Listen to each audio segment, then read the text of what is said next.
Even the modern technology will fail to make such a structure.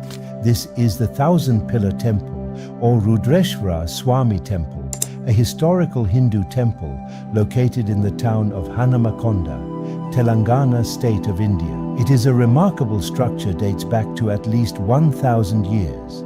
It is believed to be constructed during the period between 1175 to 1324 CE by order of the king Rudra Deva. It stands out to be a masterpiece and achieved major heights in terms of architectural skills by the ancient Kakatiya Vishwakarma architects. At first sight, it looks like a regular temple, but there is something different about this temple, because as we go from bottom to the top, as you can clearly see, there are no visible joints between the stone blocks in the walls of this temple.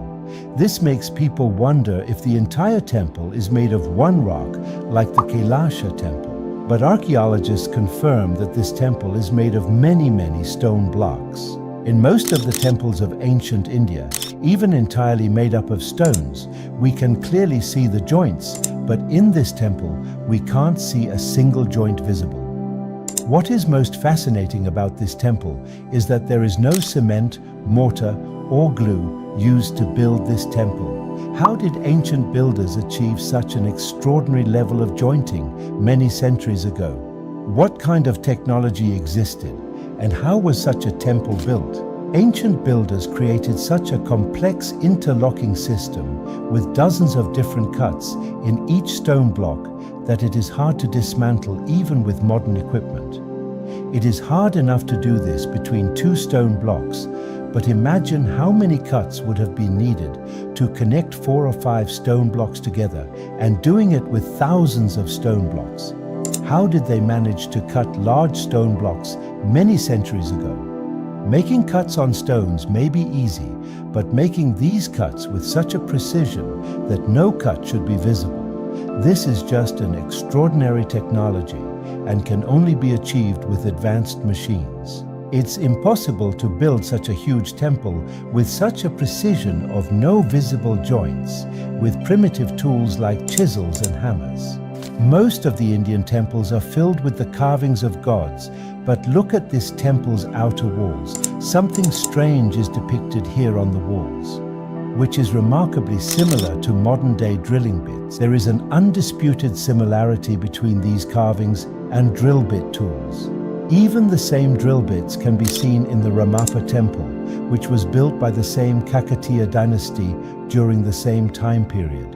Is this just a coincidence? Or did Indian ancient builders were using tool bits like us to make these precise interlocking systems?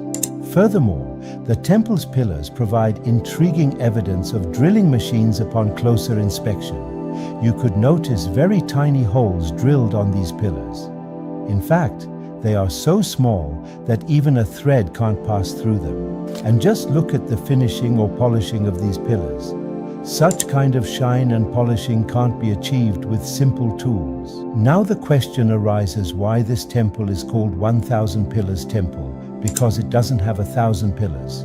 This is called so because it's made of 1,000 stone blocks.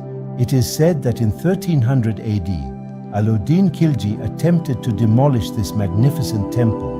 They successfully removed many stone blocks from the ground and the ceiling, but they couldn't dismantle the blocks on the walls, because unlike modern-day stone masonry, they built the entire structure with no visible joints.